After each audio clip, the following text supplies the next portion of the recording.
అందరికీ నమస్కారం.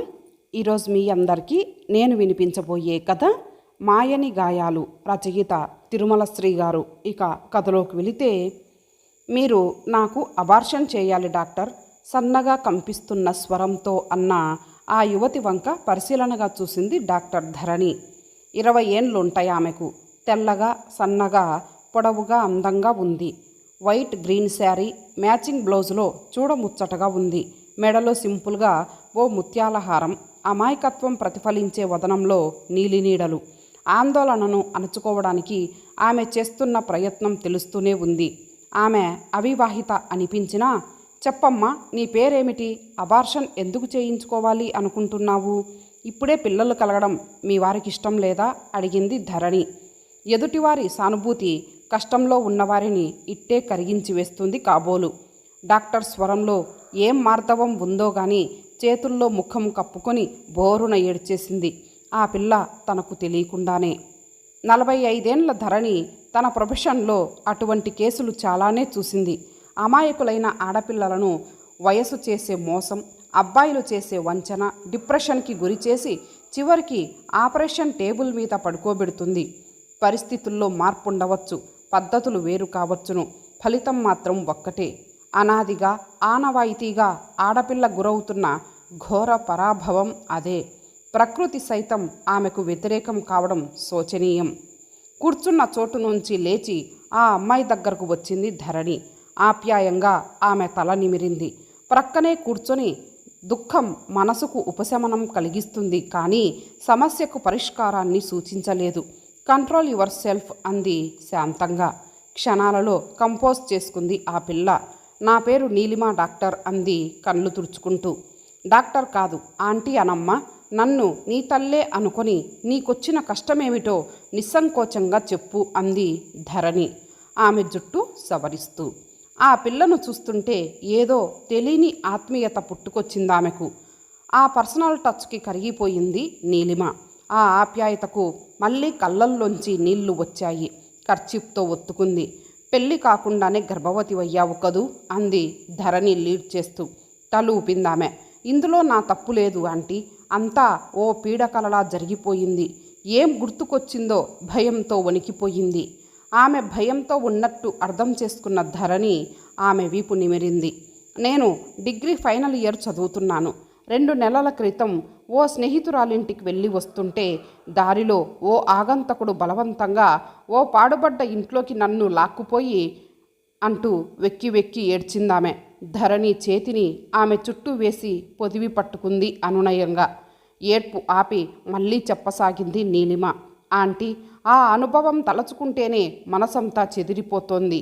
అవమానంతో శరీరం చచ్చిపోతోంది. చచ్చిపోవాలనుకుంటున్నాను కానీ నన్ను ప్రాణప్రదంగా ప్రేమించే నా తల్లిదండ్రులు గుర్తుకొచ్చి ఆ ఆలోచనను విరమించుకున్నాను. నాకు జరిగిన పరాభవం గూర్చి ఎవరికీ చెప్పలేదు. దాన్ని మర్చిపోవాలని విశ్వప్రయత్నం చేశాను. కొన్నాళ్ళు ఇంట్లోంచి బయటకు రాలేదు. నేను కాంతుని కూడా కలుసుకోలేదు. కాంత్ నీ బాయ్ ఫ్రెండా అడిగింది ధరణి. అవునన్నట్లు తల ఊపిందామె. కాంతు నేను ప్రేమించుకున్నాం. విషయం చెప్పలేక దాచిపెట్టి అతన్ని మోసం చేయను లేక అతన్ని తప్పించుకు తిరగడం ఆరంభించాను. నన్ను చూడందే ఉండలేని కాంతు నన్ను నిలదీశాడు. ఇక ఆపుకోలేక జరిగిన సంగతి అతనికి చెప్పేశాను. అంతా ఆలకించి అతనేమన్నాడో తెలుసా ఆంటీ? పేలవంగా నవ్వింది ధరణి. ఎంగిలాకును తాను ముట్టలేనని అని ఉంటాడు.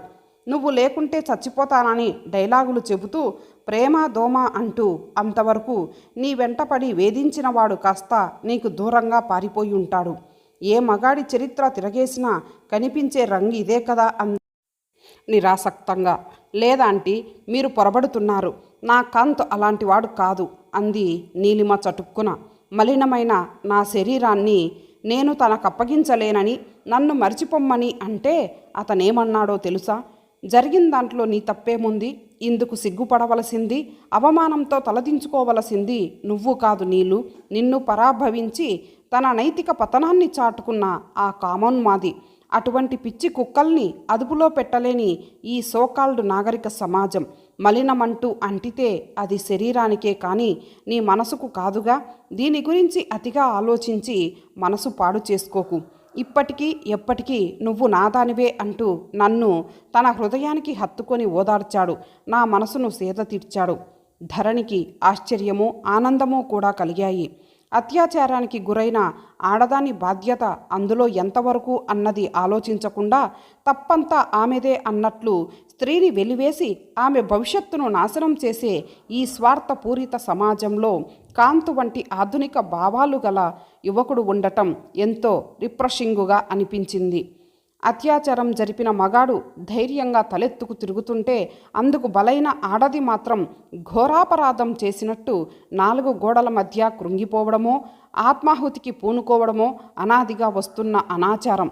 అందులో ఒక్క పురుషుడే కాదు, సాటి స్త్రీ కూడా భాగస్వామి కావడం మరింత దురదృష్టకరమైన విషయం. ఆ మధ్య దేశపు రాజధాని నగరంలో సంభవించిన రేప్ కేసు, ఆ సందర్భంగా చెలరేగిన జాతీయ చర్చ గుర్తుకొచ్చాయి ధరణికి. రేపిస్టుకు ట్రయల్ లేకుండానే శిక్ష వేయాలని కొందరు, మరణశిక్ష విధించాలని మరికొందరు ఎవరికి తోచిన విధంగా వారు సూచించారే తప్ప అసలు సమస్యను గూర్చి కూలంకషంగా ఆలోచించే ప్రయత్నం ఎవరూ చేస్తున్నట్లనిపించదు.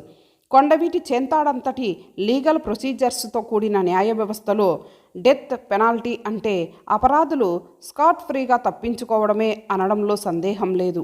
చట్టం తన పని పూర్తి చేసే లోపున నేరస్తుడు సంఘంలో పెద్ద మనిషిలా చెలామణి అవుతుంటే ఏ తప్పు చేయని విక్టిమ్ సంఘం చేత వెలివేయబడి కన్నవారి చేత సహితం కాదనిపించుకొని భవిష్యత్తును భస్మం చేసుకొని జీవోత్సవంలా బ్రతకడం జరుగుతుంది.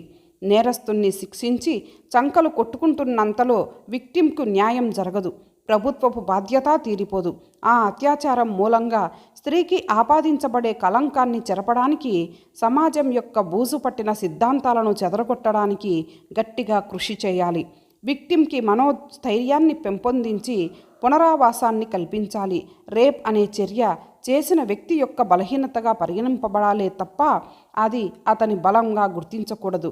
రేప్ అనేది చేసిన పురుషుడికి డిసడ్వాంటేజ్ అవ్వాలే తప్ప అందుకు గురైన స్త్రీకి కాదు. స్టిగ్మా రేపిస్టుకే కానీ విక్టిమ్కి కావాలి తప్ప విక్టిమ్కి కాకూడదు. రేపిస్టుల వివరాలను ఫోటోలతో సహా విశేష ప్రచారానికి గురిచేసి అచ్చుపోసి వదిలిన ఆబోతుల చందం చేయాలి. ఇతర హార్డ్ కోర్ క్రిమినల్స్ లాగే వారి హిస్టరీ షీట్లు కూడా తయారు చేసి తరచూ వారు పోలీస్ స్టేషన్కి వచ్చి రిపోర్టు చేయవలసిందిగా నిర్దేశించాలి. అన్నిటినీ మించి రేపుని ఇతర నేరాలలా కాక ఓ తీవ్ర సాంఘిక దురాచారంగా పరిగణించి దాన్ని రూపుమాపడానికి ప్రజలు, ప్రభుత్వము ఉమ్మడిగా ప్రత్యేక పద్ధతులలో ప్రయత్నించాలి. కేవలం చట్టాలు చేసినంతలో సామాజిక దురాచారాలు నిర్మూలం కాజాలవని, సమాజపు సహకారం అందుకు ఎంతైనా అవసరమని గుర్తించాలి. పబ్లిక్ ఎక్స్పోజర్ని గూర్చిన భయం దుండగలకు డిఫరెంట్గా పనిచేయగలదు. విక్టిమ్కి ఆత్మవిశ్వాసంతో రేపిస్టును ఎదుర్కోగల మనోబలము చేకూరుతుంది. గండు తుమ్మెదల్లా రకరకాల ఆలోచనలు బుర్రలో గిర్రున తిరుగుతుంటే గాఢ నిశ్వాసం ఒకటి విడిచింది. కాంతు వంటి యువకులు కొందరు చీకట్లో చిరుదివ్వెల్లా ఆశల వెలుగును విరజిమ్మడం ఆమె మదికి కొంత ఊరట కలిగించింది. ఆంటీ అని నీలిమ పలకరించడంతో తేరుకొని చెప్పమ్మా అంది ధరణి. కాంత్ అందించిన మనోధైర్యంతో, స్వాంతనతో మానసికంగా కోలుకుంటున్నాననుకుంటే ఈ మధ్యే బయటపడింది నేను గర్భవతినయ్యానన్న భయంకర సత్యం అంది నీలిమ. ఆంటీ, ఆ దుర్మార్గుడి వంశాంకురం నా గర్భంలో పెరగడం నాకిష్టం లేదు. అందుకే అబార్షన్ చేయించుకోవాలని నిర్ణయించుకున్నాను. కాంతు నా దురదృష్టాన్ని మన్నించి నన్ను పెళ్లాడతానన్నంతలో ఓ కామోన్మాది బిడ్డకు అతన్ని తండ్రిని చెయ్యలేను. తెలిస్తే ఈ బిడ్డకు తండ్రి అవడానికి కూడా సిద్ధపడతాడు కాంతు. అందుకే ఈ విషయం అతనికి చెప్పదలుచుకోలేదు నేను. కొద్ది క్షణాలు వారి మధ్య నిశ్శబ్దం రాజ్యం చేసింది. ఆ పిల్ల మానసిక స్థితిని అర్థం చేసుకోవడానికి, వ్యక్తిత్వాన్ని అంచనా వేయడానికి ప్రయత్నిస్తోంది ధరణి. ఆమె మీద విపరీతమైన జాలి కలుగుతోంది. డాక్టర్ ఏం చెబుతుందా అని ఎదురు చూస్తోంది నీలిమ. నీలిమ నిశ్శబ్దాన్ని చీల్చుతూ అంది ధరణి. నువ్వున్న పరిస్థితిలో ఏ ఆడపిల్లైనా ఇలా ఆలోచించడం సహజమే. అయితే ఇప్పుడు నీకు ఓ కథ చెబుతాను.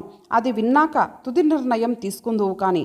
కథ అనేసరికి ఆసక్తిగా చూసింది నీలిమ. లహరి అందమైన పిల్ల. ఫైనల్ ఇయర్ ప్రొఫెషనల్ కోర్సు చదువుతోంది. ఆస్తిపరులైన తల్లిదండ్రులకు ఏకైక సంతానం. ఆమెకు మేనమామ ఉండేవాడు. ఏదో ఉద్యోగం చేసేవాడతను. లహరిని పెళ్లాడాలని ఉవ్విళ్ళూరేవాడు. లహరికి మాత్రం మేనమామను చేసుకోవడం ఇష్టం లేదు. ప్రసాద్ అనే యువకుడిని ప్రేమించిందామె. అప్పటికే ఏదో బిజినెస్ చేస్తున్నాడతను. చదువు ముగియగానే తల్లిదండ్రుల అనుమతితో అతన్ని వివాహం చేసుకోవాలనుకుంది. చెప్పుకుపోయింది డాక్టర్ ధరణి. ఓసారి అమ్మమ్మ బలవంతం మీద వాళ్ళ ఊరికి వెళ్ళింది లహరి. ఓ రాత్రి ఆ పిల్లకు పాలలో మత్తుమందు కలిపిచ్చి ఆమెను బలవంతంగా అనుభవించాడు మేనమామ. అందువల్ల ఆమె తప్పనిసరిగా తననే పెళ్లాడుతుందన్న ఉద్దేశంతో ఆ పని చేసినట్టు మేనమామ ఒప్పుకున్నాడు. మనవరాలు ఆమె వెనకనున్న ఆస్తి బయటకు పోకూడదన్న ఆలోచనతో అమ్మమ్మే అలా చేయించిందన్న చేదు నిజం తెలుసుకొని నిర్ఘాంతపోయింది లహరి. మై గాడ్, అయిన వాళ్లే మోసం చేస్తే ఇక పై వాళ్ళ సంగతేమిటి అంది నీలిమ నిశ్చేష్టురాలై. స్వార్థం ఎంత పనైనా చేయిస్తుంది నీలిమ అంది ధరణి. లహరి మేనమామను పెళ్లాడిందా కుతూహలంగా అడిగింది నీలిమ. లేదు, అటువంటి నికృష్టుణ్ణి పెళ్లాడడం కంటే కన్యగా మిగిలిపోతానంది. అయితే 2 నెలల తర్వాత కానీ తెలిసి రాలేదామెకు తన మేనమామ జరిపిన అత్యాచారపు ఫలితమేమిటో. తాను గర్భిణి అని తెలుసుకొని అప్సెట్ అయినా అందుకు కారకుడైన వారిని చేసుకోవడానికి ఒప్పుకోలేదు. తన ప్రియుడైన ప్రసాదుతో విషయమంతా దాచకుండా చెప్పేసి సలహా అడిగింది. ఆగింది ధరణి. ఆతృతగా చూసింది నీలిమ. అంతవరకు ఆమె తన ఆరో ప్రాణం అన్న ప్రసాదు ముఖం చాటేయడం ప్రారంభించాడు. ఓ రోజున నిలదీస్తే ఏమన్నాడో తెలుసా? జాంపండ్ ఇష్టం కదా అని చిలక్కొట్టుడును తినలేం కదా. ఎంగిలి పళ్లకు దోసిలి పట్టేంత విశాల హృదయం నాకు లేదు. మీ మావయ్యనే చేసుకో అని సలహా ఇచ్చాడు. Oh no! నీలిమ కీచుగా అరుస్తూ, ఈ సమాజంలో అధిక శాతం మగవాళ్ళు అంతే నీలిమ. ప్రసాదు సగటు మగవాడే. నీ ప్రియుడు లాంటి వాళ్ళు ఎక్కడో 1-6 ఉంటారంతే అంది ధరణి. లహరి బేల కాదు. ఎవరో చేసిన తప్పుకు కడుపులోని ప్రాణిని చంపడానికి ఇష్టపడలేదు. ధైర్యంగా బిడ్డను కని పెంచుతానంది. తాను పెళ్ళే చేసుకోనంది. ఆమె మనోభావాలను గౌరవించి అండగా నిలిచే తల్లిదండ్రులు దొరకడం ఆమె అదృష్టం. అయితే లహరి అసలు పెళ్ళే చేసుకోలేదా ఆంటీ? విస్మయంగా అడిగింది నీలిమ. లేదమ్మా, ధైర్యంగా పిల్లాన్ని కంది. ఆగిపోయిన చదువును కొనసాగించి పట్టా పుచ్చుకుంది. మనోస్థైర్యంతో కొడుకును పెంచి ప్రయోజకుణ్ణి చేసింది అంది ధరణి. ఓ క్షణం వారి మధ్య నిశ్శబ్దం ఆవరించుకుంది. లహరి కథ గుండెను బరివెక్కిస్తోందాంటీ అంది నీలిమ. ఇది కథ కాదు నీలిమ, జీవితం అంది ధరణి.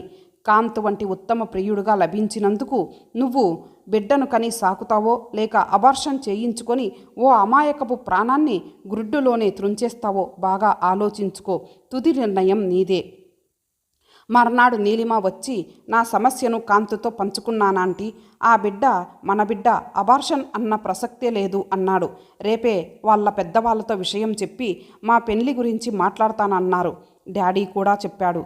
థ్యాంక్ యూ సో మచ్ అనేసరికి ఆనందాన్ని పొందింది doctor Dharani. Best of luck. మీ మ్యారేజ్కి నన్ను పిలవడం మర్చిపోకేం అంటూ ఆ పిల్లల నుదుటన ముద్దు పెట్టుకుంది. మమ్మీ, షీ ఈజ్ నీలిమ అంటూ కొడుకు పరిచయం చేస్తుంటే ఆ అమ్మాయి వంకి చూసిందామె. అదే సమయంలో నమస్తే ఆంటీ అంటూ చేతులు జోడించిన నీలిమ ఆవిడ వదనంలోకి చూసి తెల్లబోయింది. ఆంటీ మీరా అంది. నీలిమ అంది డాక్టర్ ధరణి కూడా ఆశ్చర్యంగా. మీరు నీలిమకు మాటలు రాలేదు. అవునమ్మా, నేను శశికాంత్ తల్లిని అంది ధరణి మందహాసంతో. చూసావా జీవితం ఎంత చిత్రమైందో. మళ్ళీ మనం ఇలా కలుస్తామనుకోలేదు కదూ. అనుకోనివి జరగడము, అనుకున్నవి జరక్కపోవడమేనేమో జీవితం అంటే. ధరణి కొడుకు శశికాంత్ విస్తుపోతూ, నీలిమ నీకు ముందే తెలుసా మమ్మీ అన్నాడు. మందహాసం చేసిందామె. అంతలో ఎందుకో లేచి బయటకు వెళ్ళిన తండ్రి లోపలికి రావడంతో ఆంటీ, ఈయన మా డాడీ దుర్గాప్రసాద్ అంటూ పరిచయం చేసింది నీలిమ. నమస్తే అంటూ అతని వైపు చూసిన ధరణి చిన్నగా ఉలిక్కిపడింది. లహరి నువ్వా అన్నాడతను నిర్ఘాంతపోతూ. 50 ఏండ్లుంటాయి అతనికి. ధరణి కూడా తెల్లబోతూ, ప్రసాద్ నువ్వేనా అంది నీలిమ. నీ కూతురా? జవాబుగా తలదించుకున్నాడు దుర్గాప్రసాద్. విధి విలాసం కాకపోతే ఇన్నేళ్ల తర్వాత మనం మళ్ళీ ఇలా కలుసుకుంటామనుకోలేదు కదూ. శుష్కహాసం చేసింది ధరణి. అంటే మా డాడీ మీకు ముందే తెలుసా? నీలిమ ఆశ్చర్యంగా అడిగింది. మీ పేరు?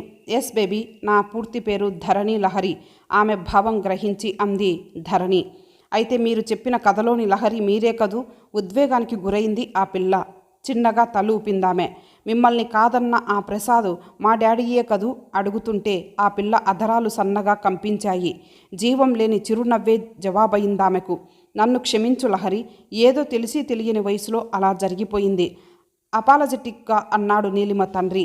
అదంతా మనసులో పెట్టుకొని నా కూతురికి అన్యాయం చెయ్యకు. నో అంటూ అరిచింది నీలిమ. పద డాడీ వెళ్ళిపోదాం అంటూ గుమ్మం వైపు తిరిగింది. తెల్లబోయి చూశారంతా.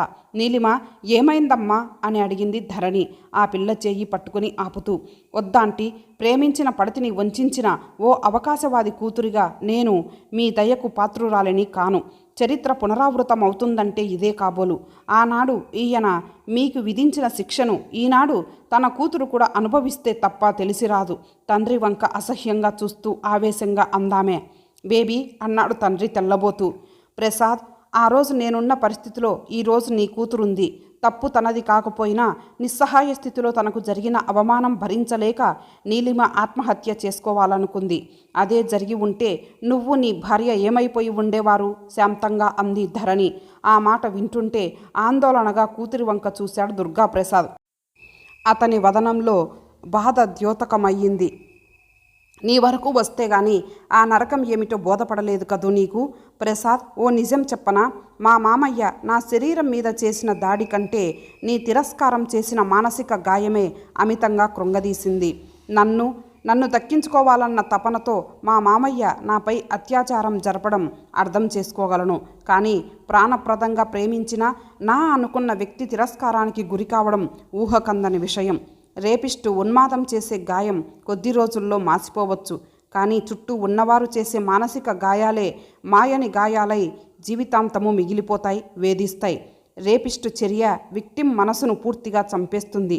ప్లీజ్ లహరి, అదంతా మనసులో పెట్టుకోకు. నీలిమ అమాయకురాలు.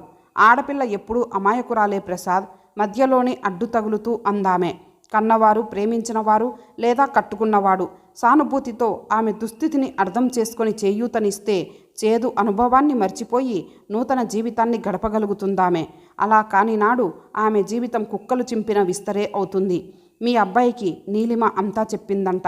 పెద్ద మనసుతో ఆమెను అంగీకరించడానికి ఒప్పుకున్నాడట అన్నాడు దుర్గాప్రసాద్ అర్థింపుగా. అవును, శశి నా పెంపకంలో పెరిగిన ఉన్నత సంస్కారి. అందుకే నీలిమ జీవితం నిలబడింది. అదే నీలాంటి వాడైతే ఆమె బ్రతుకు ఏమయ్యేదో ఓ క్షణం ఆలోచించు అంది ధరణి. లజ్జతో తల వంచుకున్నాడతను. గతాన్ని మనసులో పెట్టుకొని నీ కూతురికి అన్యాయం చెయ్యొద్దన్నావు కదూ. తండ్రి చేసిన తప్పుకు కూతురెలా బాధ్యురాలవుతుంది? నీ మీది కోపంతో నీలిమను శిక్షించే అంతటి కుసంస్కారం మాకు లేదు ప్రసాద్ అన్న ధరణికి చేతులెత్తి నమస్కరించాడు దుర్గాప్రసాద్. కళ్ళతో కృతజ్ఞతతో కూడిన కళ్ళనీళ్లు తొనికిసలాడుతూ ఉంటే. ఆంటీ అంటూ వచ్చి కాళ్లకు నమస్కరించబోయిన నీలిమను అక్కున చేర్చుకొని ఆమె కన్నుల్లోంచి జాలువారుతున్న అశ్రువులను కొనగోట తుడిచింది ధరణి. ఇంతటితో ఈ కథ సమాప్తం. మరలా మరొక మంచి కథతో కలుద్దాం. అంతవరకు సెలవు. నమస్కారం.